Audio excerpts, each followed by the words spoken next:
Hi guys, this is Igor from Vinousreverie in Walnut Creek. This is another show where we're opening up more stock. This is definitely my favorite part of the week, and I hope you guys will get some learning experience from this and some fun wines. Alright, so let's get started. Okay.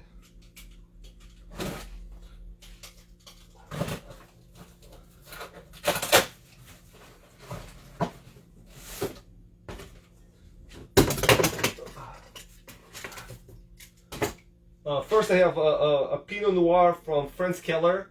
He's based in the Baden region, which is in southwest Germany. So Germany obviously is famous for their Rieslings, but the Baden region produces excellent Pinots. They're kind of antithesis to Russian River Pinots. Russian River Pinots could be fuller style, like raspberry jam. Here you have tartar fruit, more forest floor, and just much more delicate, refreshing Pinots. And funny things, a lot of kind of casual consumers are not even aware that Germany is the third leading Pinot producer in the world, behind only Burgundy, France, and United States. And actually, they've been making Pinot for 1100 years, so it's an old tradition there, and they make fantastic wines. You know, some of them are on par with their Rieslings. Good one.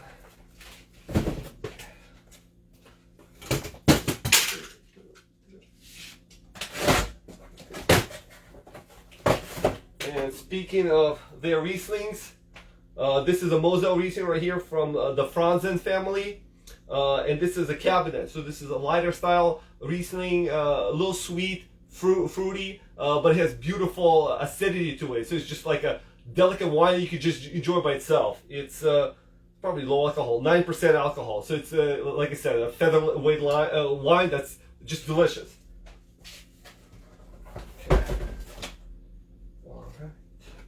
Here. All right, wooden box. That's always fun. All right, so here we have La Croix de Gay, which is a winery in Pomerol. Pomerol is a village in the right bank of the Bordeaux region, so they specialize in Merlot-based wines.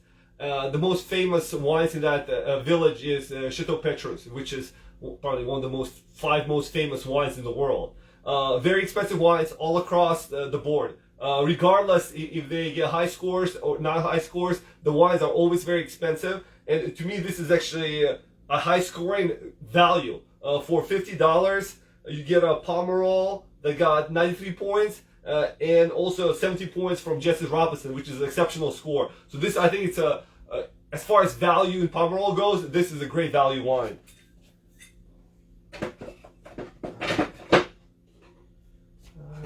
Here.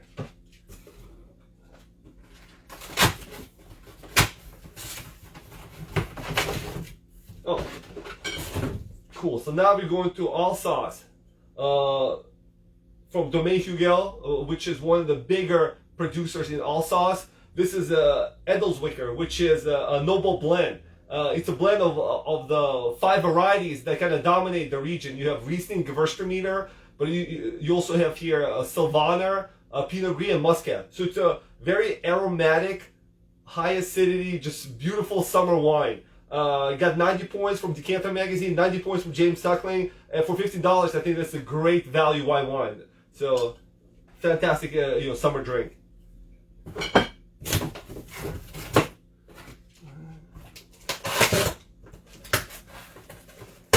Okay, so more Alsatian wines. And I love Alsatian wines. Maybe some of my favorite wines in the world. So this is from the Schifferhoff, which is a winery by Michel Chapoutier. He's a famous Northern Rhone producer, kind of famous for his co-rotis, but he's making wines in Alsace. And Alsatian wines, especially the region around the Vosges Mountains, it has so many different soil types. It's probably more complex than Burgundy, which a lot of people think is the most complex soil types region in the wine world. So there's many different sites, limestone, granite, schist. So this is the only small part of the whole Alsace that's on blue schist. That's the only part in the area. So this is a cuvee that's made out of the different sites within that small area that's grown on blue schist. Excellent wine. This is a 2012, so this is an excellent way to taste an older Riesling. So it's 9 years old, and you can see how beautifully this Riesling ages. Alsace, for the most part, Alsatian wines are dry. So I know some people think Riesling could be sweet. In Germany, yes. Mostly other parts of the world, they're dry wines. So this is an excellent expression, and I think a great wine to try out. And I think if you guys start drinking more Riesling wines, especially from Alsace, you'll see how special they are.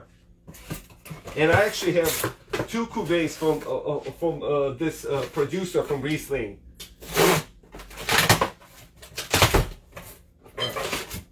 And this is the second one. So ludit buhl. So what it means is that it comes from a particular site. He calls it the buhl site. So as I was saying, this is also from the blue schist soil.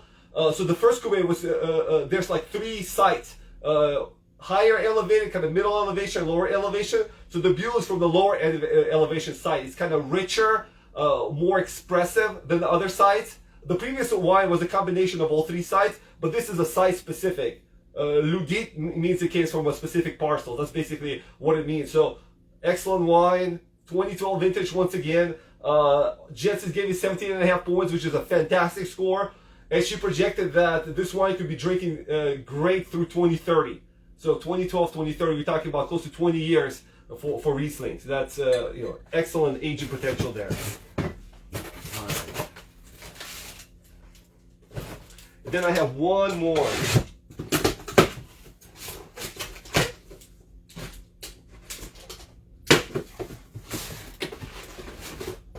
You guys could tell that I'm obsessed with Rieslings, and especially Alsatian Riesling. So this is from Domaine Chauffeur, and this is probably one of the most exciting wines I've ever brought to the store.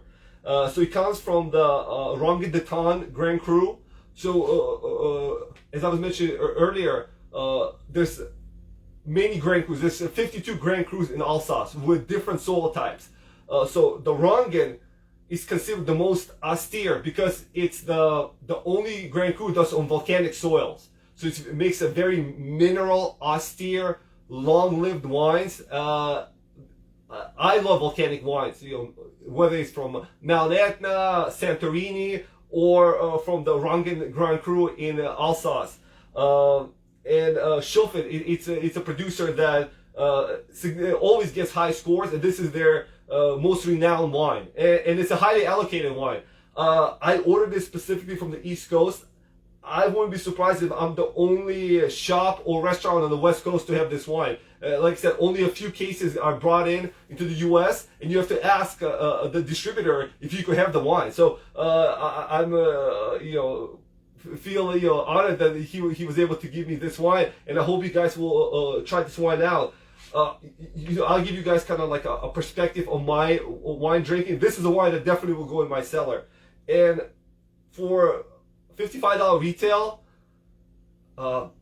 if somebody would ask me, hey, would you like the Rangen Grand Cru in your cellar, or Opus One that retails for $350, I'll take Rangen Grand Cru, and I won't even think about it. To me, the price difference is no indicator of quality.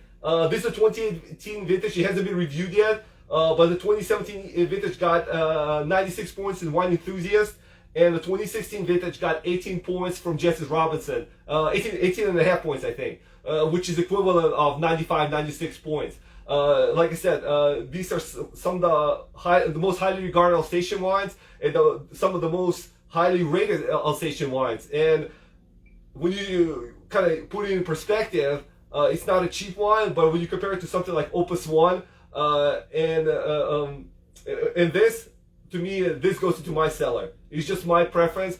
I think these wines are literally the best wines in the world, and at $55, I think it's literally a bargain in the context. So I hope you guys are excited as I am about these wines. You read more of them on the website. I'll put all the information on the website at vinousreverie.com.